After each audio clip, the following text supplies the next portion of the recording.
नमस्कार, अपना उत्तराखंड में आप सभी का बहुत स्वागत है और मैं हूं आपके साथ अमनदीप। चलिए सबसे पहले बात करेंगे उत्तरकाशी की, जहां पर यमुनोत्री नेशनल हाईवे पर निर्माणाधीन टनल के अंदर भूस्खलन हुआ है, जिसमें करीब 50 मजदूर फंसे हुए हैं। सिलक्यारा से पोल गांव के बीच में टनल बन रही है और वहीं मौके पर एनडीआरएफ, एसडीआरएफ के साथ में पुलिस और फायर ब्रिगेड की टीम भी मौके पर मौजूद है और मजदूरों को निकालने के लिए रेस्क्यू जारी है। ऑक्सीजन के पाइप को टनल के अंदर भेजा गया है और एम्बुलेंस के साथ में मेडिकल टीम भी मौके पर है। सुबह 8:45 पर यह हादसा हुआ था, जिसके बाद की ये तस्वीरें हम आपको बता रहे हैं। कुछ लोगों के फंसे होने की भी जानकारी मिली है। एनडीआरएफ की टीम, एसडीआरएफ की टीम मौके पर मौजूद है। रेस्क्यू ऑपरेशन जारी है।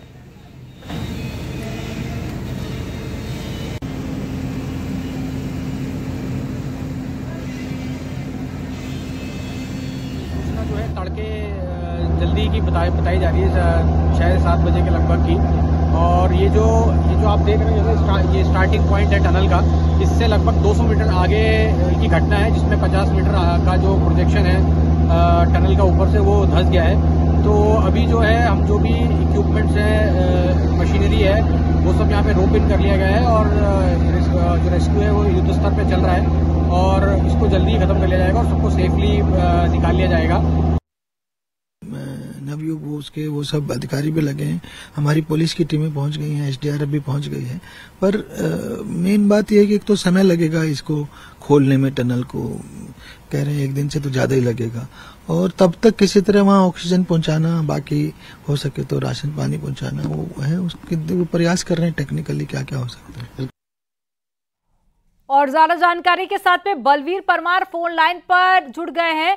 निर्माणाधीन टनल के अंदर भूस्खलन हुआ है बलवीर, अभी क्या अपडेट मिल पा रही है? एनडीआरएफ की टीम मौके पर मौजूद है और कितने लोगों के फंसे होने की आशंका है?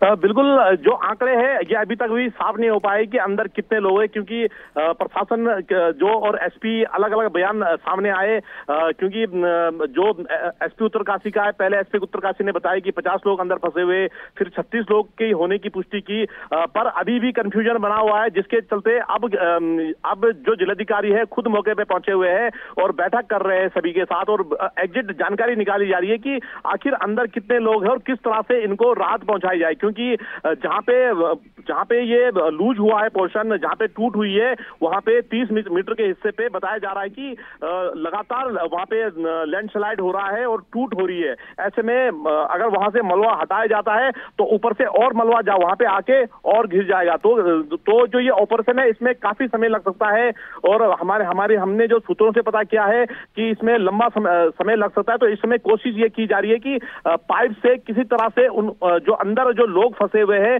उनसे कम्युनिकेशन बना के उनसे उनका हाल जाना जाए, किस तरह की कंडीशन वहां पे है, उस कंडीशन के क्या जानने का प्रयास इस समय किया जा रहा है। तो पहली जो प्राथमिकता है इस समय कि उन तक उनके हाल जानने की है कि वहां अंदर स्थिति क्या है। ये साफ नहीं है कि अंदर हुआ क्या है। तो ये जो प्रयास किया जा रहा है, जो वहां पे टेक्निकल टीमें जो पहुंची है वो यही प्रयास कर रही है कि किसी तरह से संपर्क सूत्र पाइप के द्वारा तारे बिछा के संपर्क सूत्र वहां पे बनाए जाए और उनको किस किस चीज की जरूरत है वो पाइपों को थ्रू वहां पहुंचाया जाए। तो ये पहला प्रयास है। उसके बाद दूसरा प्रयास ये रहेगा कि जहां पे लूज पोर्शन है उसको कैसे रोका जाए। अगर वो नहीं रुकता है तो ये लोग तब तक अंदर फंसे रहेंगे और अगर वो रुक जाता है और मलबा हट जाता है तभी इन लोगों को बाहर निकाला जाएगा। तो प्रयास यही किया जा रहा है कि किसी तरह से डीजीपी अशोक कुमार का हाल ही में उनका बयान सामने आया, उन्होंने कहा कि 1 दिन से ज्यादा का वक्त लग सकता है। अब आपने कहा कि ऐसे में वैकल्पिक व्यवस्था देखी जा रही है कि कैसे लोगों से संपर्क करके उन्हें बाहर निकाला जा सके। आंकड़ा अभी तक स्पष्ट नहीं हो पाया है, लेकिन क्या इस बात की जानकारी मिली है कि जब काम चल रहा था तो अंदर कितने मजदूर फंसे हुए थे? बिल्कुल, यहीं पे थोड़ा कंफ्यूजन की स्थिति पैदा हुई है कि जिस तरह से बयान अधिकारियों के आए, पहले 50 फिर 36 और फिर अभी हाल में जैसे ही जिलाधिकारी पहुंचे तो एकदम से आंकड़े फिर चेंज होना बताया जा रहा है। तो पहले इनका प्रयास यही है कि आपस में बैठ के जो टनल के कर्मचारी है उनको भी साथ लेके, NHIDCL के कर्मचारियों को बुलाया गया, उनको भी साथ लेके पहले एग्जैक्ट जानकारी कि अंदर कितने लोग हैं। जो रजिस्टर है इनका, वो रजिस्टर भी अभी सामने नहीं आया है कि अंदर कितने हाजिरी लगा के कितने अंदर गए हैं। तो इन सभी का प्रयास किया जा रहा है कि पहले एक आंकड़े जुटाए जाए, क्योंकि बताया जा रहा है कि जो मजदूर है वो झारखंड, उत्तराखंड और यूपी, बिहार यहाँ के रहने वाले हैं। और सुबह इन्होंने बाहर आना था काम करके, पर सुबह ही 8 से 9 बजे के बीच में ये घटना घटती है और ये मजदूर फंस जाते हैं। और वहां पे जो लूज पॉइंट है, पहाड़ी से एक लूज पॉइंट टूट के आ रहा है, तो कह सकते हैं कि ऊपर से पहाड़ी से अंदर पहाड़ टूट रहा है और जो सीधे वहां पे गिर रहा है। तो इसमें जहां पे मलबा अटका पड़ा है उस कारण से जो पहाड़, जो जहां पे पहाड़ टूट रहा है अंदर से, जो सुरंग टूट हो रही है सुरंग में, तो वो तभी हट पाएगा जब जो लूज पोर्शन है वो स्थिर हो। पर बताया जा रहा है, लेकिन कई सारे सवाल इसके पीछे भी कि जब एक तरफ उत्तराखंड में लगातार भूस्खलन की घटनाएं हो रही हैं, उसके बाद भी यहां पर काम जारी था। हालांकि इसके पीछे अब जिम्मेदार कौन होगा, इसको लेकर भी जांच की जाएगी। जानकारी साझा करने के लिए बहुत शुक्रिया बलवीर आपका।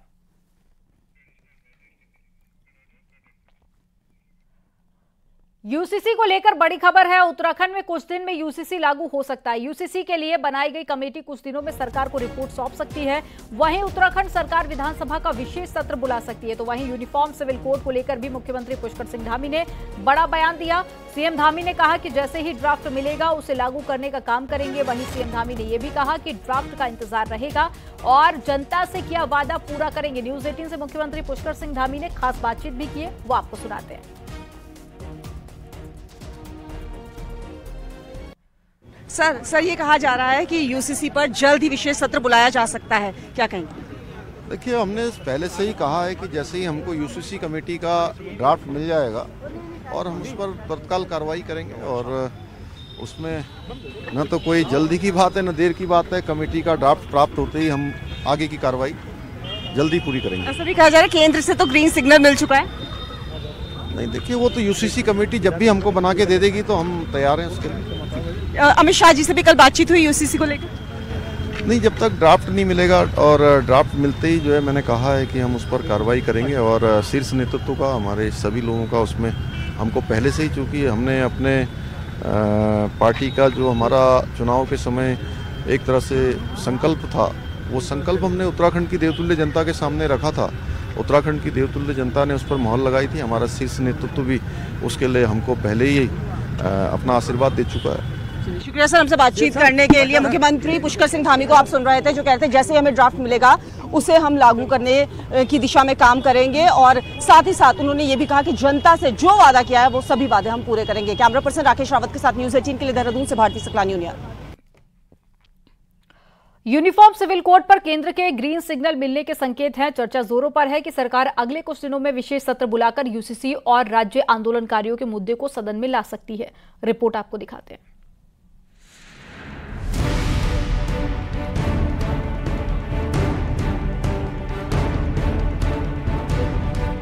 उत्तराखंड को देश का ऐसा पहला राज्य बनाने की तैयारी है जहां समान नागरिक संहिता अधिकार लागू होगा।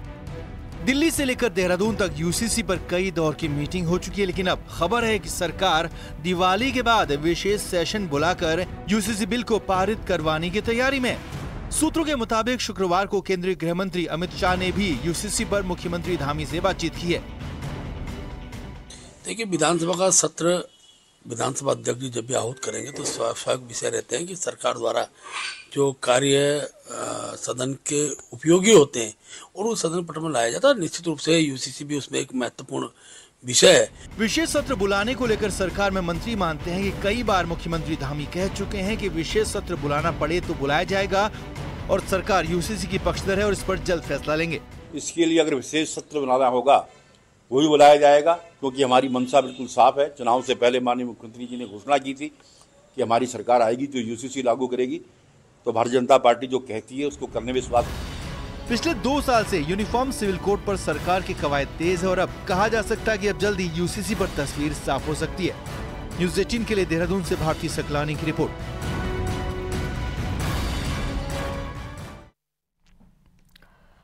आज दिवाली का पावन पर्व है और रोशनी के त्योहार में बद्रीनाथ धाम को भव्य तरीके से सजाया गया है। वहीं आज बद्रीनाथ धाम में विशेष पूजा अर्चना होगी। माता लक्ष्मी को विशेष भोग लगाया जाएगा। मंदिर के मुख्य पुजारी रावल और धर्माधिकारी भोग लगाएंगे और विशेष पूजा करेंगे। रंग बिरंगे फूलों से भगवान नारायण का विशेष श्रृंगार भी किया गया है और मंदिर के सिंह द्वार के दोनों तरफ लक्ष्मी नारायण के चिन्ह को अंकित भी किया गया है। बद्रीनाथ धाम से श्रद्धालु दिवाली मनाने आए हैं, जिससे कि दिवाली मनाई जाएगी और लक्ष्मी पूजन को लेकर काफी ज्यादा उत्साह लोगों में है। वहीं सभी श्रद्धालुओं को माता लक्ष्मी के विशेष पूजन का इंतजार है। मिलती अमृतम स्रवते याहि बदरी तरु योगतः बदरी कथते प्राज्ञै ऋषीणाम यत्र संचयः। बदरी वृक्ष के रूप में भगवती लक्ष्मी ने सेवा की थी। आज बदरी वृक्ष में इन चर्म चक्षुओं से दिखता नहीं है, किंतु भगवती लक्ष्मी आज भी सेवा में है। लक्ष्मी पचति नैवेद्यम भुंगते नारायण स्वयं। भगवती लक्ष्मी भोग बनाती हैं। आज भोग मंडी के पास लक्ष्मी जी आज भी भगवान पाते हैं। तो लक्ष्मी जी का पूजन का आज विशेष दिन है, महालक्ष्मी पूजन है। सायंकालीन पूजा के उपरांत भगवती लक्ष्मी की पूजा भगवान बद्रीनाथ जी की पूजा के मध्य में की जाएगी। और दीपावली के दिन यहाँ पहुँचना ये अपने आप में एक बहुत बड़ी उपलब्धि है। भगवान की बहुत बड़ी कृपा है कि यहाँ साक्षात भगवान लक्ष्मी नारायण विराजमान है। लोग आज अपने घर में दिवाली मना रहे हैं, उनके लिए भी हम भगवान से खूब खूब प्रार्थना करते हैं। पर आज भगवान के घर में हम लोग दिवाली मना रहे हैं। दीपावली का प्रकाश पर्व है और प्रकाश पर्व में जितने भी श्रद्धालु यहाँ पे आए हुए हैं सभी की भगवान मनोकामनाएं पूर्ण करें। हम ऐसी भगवान बद्री विशाल से प्रार्थना करते हैं कि कभी कोई जो है भूखे पेट न सोए, ऐसी हम यहाँ पे प्रार्थना करते हैं भगवान बद्री विशाल से। बद्री विशाल। ज्यादा जानकारी के साथ में नितिन सेमवाल जुड़ गए। नितिन, इस वक्त आप बद्रीनाथ धाम में मौजूद है, तस्वीरें आप दिखाइए और साथ ही बताइए कि लक्ष्मी पूजा को लेकर कैसी तैयारी। जी, आज सुबह से ही न्यूज 18 बद्रीनाथ धाम में है और हम आपको दिखाते हैं कि यात्री इस समय किस तरीके से यहाँ पे पहुंचे हुए हैं और भगवान बद्री विशाल के दर्शन कर रहे हैं। आप देख सकते हैं किस तरीके से यात्री अभी भी बद्रीनाथ धाम में यहाँ पे पहुंचे हुए हैं और भगवान बद्री विशाल के दर्शन कर रहे हैं। दूसरी तरफ आप देखिए भगवान बद्री विशाल के मंदिर को सजाया गया है और ये कल ही भगवान बद्री विशाल के मंदिर को सजा दिया गया था। लगभग 10 कुंतल फूलों से भगवान बद्री विशाल के भव्य मंदिर को सजाया गया है और आज जो शाम को पूजा होनी है वो लगभग 5:30 बजे से तैयारियां शुरू कर दी जाएगी और लगभग 8:30 बजे या 9 बजे तक बताया जा रहा है कि पूजाएं वहां पे चलेगी। माता लक्ष्मी का विशेष भोग लगाया जाएगा। इसके अलावा अगर हम देखें तो जो तैयारियां हैं यहाँ पे देर शाम को आज आतिशबाजी भी की जा सकती है, उसकी भी व्यवस्थाएं की गई हैं।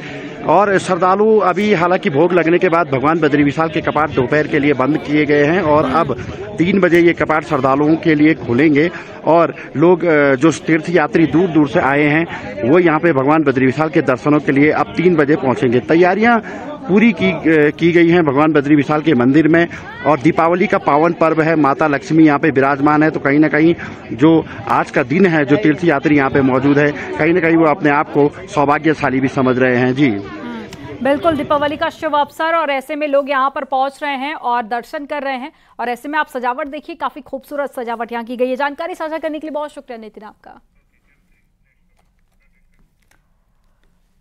सीएम पुष्कर सिंह धामी ने सभी प्रदेशवासियों को दिवाली की शुभकामनाएं दी हैं। सीएम धामी ने ट्वीट करके लिखा कि समस्त प्रदेशवासियों को समृद्धि की देवी मां महालक्ष्मी और विघ्नहर्ता भगवान गणेश जी के पूजन को समर्पित दीपावली के पावन पर्व की हार्दिक बधाई और शुभकामनाएं।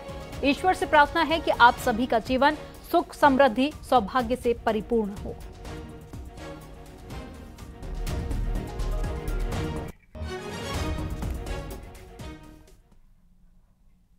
देहरादून में विद्यालय शिक्षा के महानिदेशक आईएएस बंशीधर तिवारी ने आवासीय विद्यालय में बच्चों के साथ में दीपावली मनाई। शनिवार शाम को बंशीधर तिवारी ने बनियावाला के नेताजी सुभाष चंद्र बोस आवासीय बालिका छात्रावास में दिवाली मनाई और इस दौरान में गढ़वाली गानों पर वो बच्चों के साथ में झूमते हुए भी नजर आए।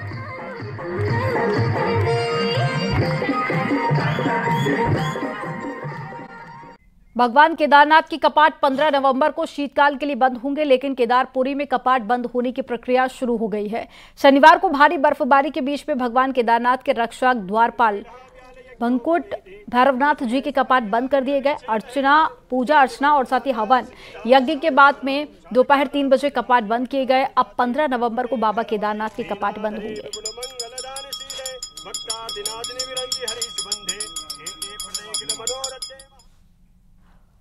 नैनीताल का नाम सुनते ही ताजी आबो हवा और खूबसूरत नजारों का एहसास होने लगता है, लेकिन क्या आपको पता है कि जितना खूबसूरत नैनीताल है उससे कई ज्यादा आकर्षक यहाँ की मोमबत्तियां हैं। जिनकी दिवाली के सीजन में मांग और भी ज्यादा बढ़ जाती है। रिपोर्ट आपको दिखाते हैं।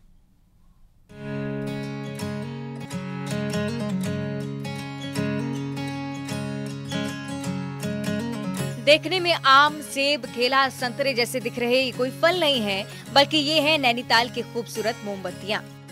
सिर्फ यही नहीं बल्कि लालटेन, बियर ग्लास, भगवान की मूर्ति या अरोमा कैंडल की कई किस्मों की ये मोमबत्ती लोगों को हक्का बक्का कर देती है। तो नैनीताल आने वाले पर्यटक इनको खरीदे बगैर रह नहीं पाते। रोशनी के पर्व पर सिर्फ घरों को रोशन करने के ही नहीं बल्कि लोग इनको उपहार के तौर पर खरीदने की भी सोच रहे हैं। तो नातेदारों और रिश्तेदारों के लिए नैनीताल से इन मोमबत्तियों को ले जा रहे हैं।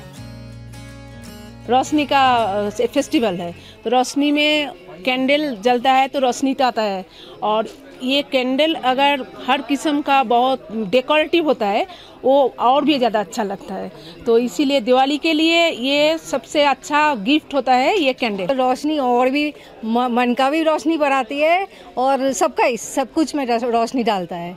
ये तो बहुत अच्छा गिफ्ट है। मिठाई हेल्थ के लिए तो अभी ठीक नहीं है, मगर रोशनी सबके लिए ठीक है।